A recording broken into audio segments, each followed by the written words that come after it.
2016 Jeep Grand Cherokee.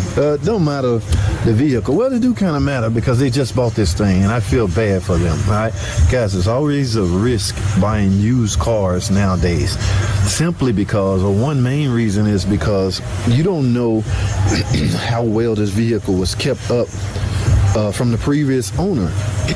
You just have no way of knowing that. So if you go to a used car lot and buy another vehicle, that used car lot probably took that in as a trade.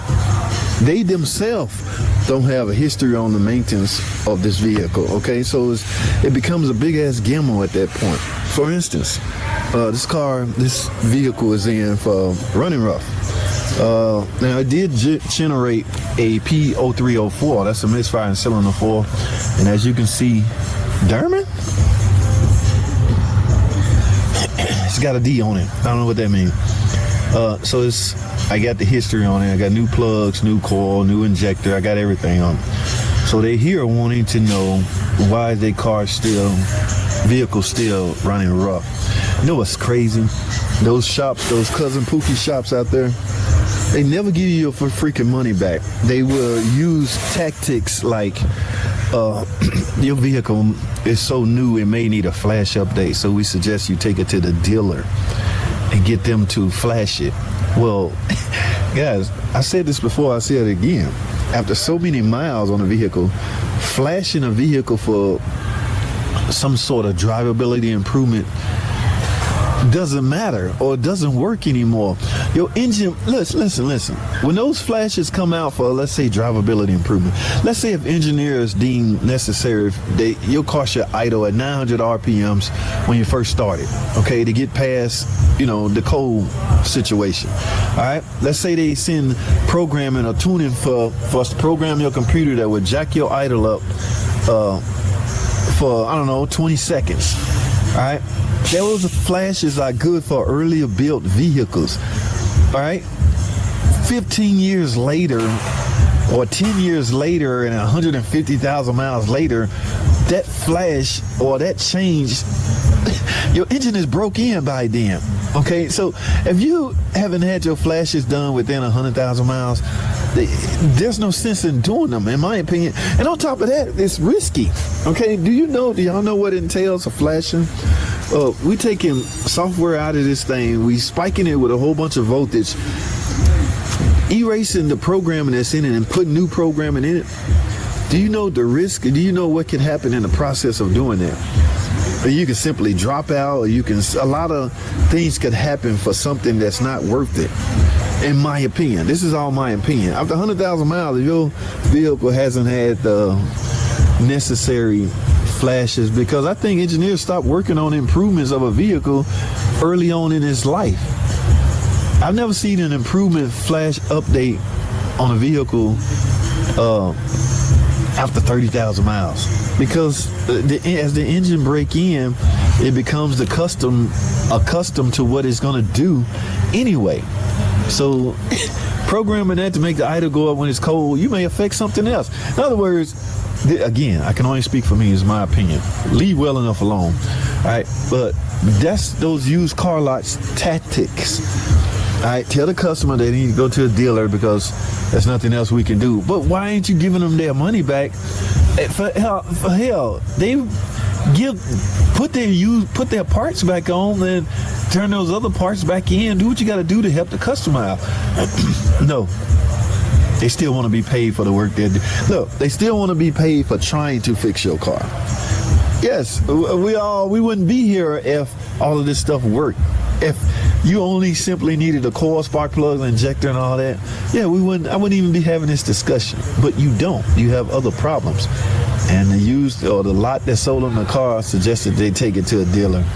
Well, here we are again. So what we speak about earlier, the history. No one knows the history.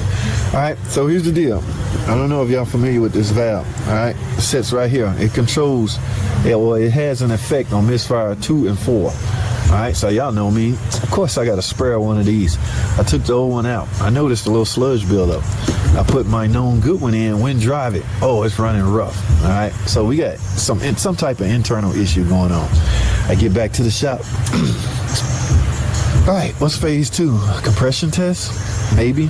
Or something told me, let's take the cam sensor out. Remember what I told you, because of the way these valve covers are set up, that baffle, you can no longer just pull the cap off and see what's inside. I'm assuming there's a heavy sludge buildup on this engine. In other words, it wasn't well taken care of.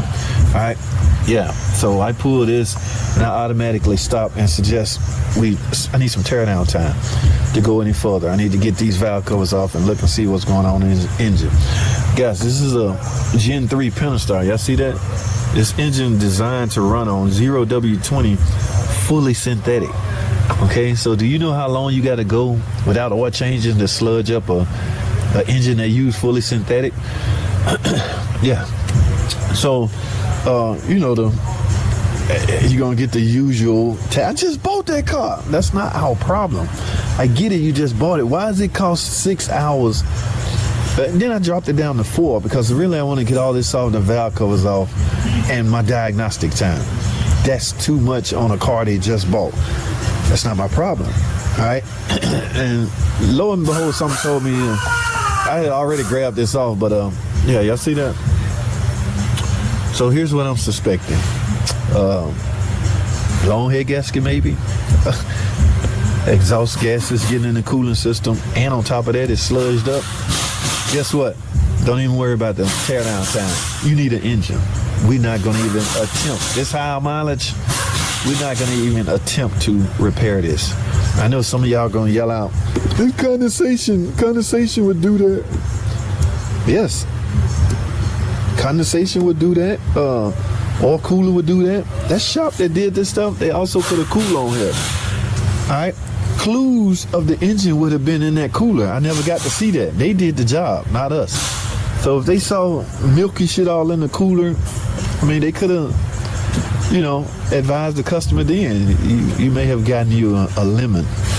But I stopped, guys. I'm done. All right, my work here is done. I know some of y'all, you know, the mechanic, if you can't fix that. Yeah, y'all obviously haven't been burnt before. I am not, let me repeat, I am not making any kind of repairs, internal repairs to an all aluminum engine that show signs of overheating or blown head gasket symptoms. All right, that's me. I can only speak for me. And you can say, well, you're not a mechanic. That's fine. I'm cool with that. But no. All right, so based off the sludge buildup and the appearance of internal, you know, we can for shits and giggles, we can call it a blown head gasket. But that appearance, yes. I'm not finna further try to figure out why your vehicle running rough, because you're obviously having some internal issues that I'm not willing to find out what is and repair. It's hard enough finding out what something is. It's even harder to try and repair it and hope for a successful repair. We live in an age now where you can't hope for a successful repair. It has to be a successful repair, because the way they let that other shop off, they're not gonna let us off. Okay, if we so much put a spark plug in here and tell them it's fixed, damn it, they gonna hold us to that. So the size of the shop matter. People under the pressure, or people under the assumption they can easily sue a huge shop and win and get money and blah blah. No, I'm not gonna even put my employer in that position. All right, guys, we tend to go rogue sometime on some of the decisions we make. All right, I'm not going to put my employer in that position. So my estimate will include engine. I know all I did on this video was talk, but that's something you need to hear. All right, so I'm gonna put all this back together, put that back in, get my spare sensor out, and get this thing outside. It drives. Yeah, it drives. It just run rough.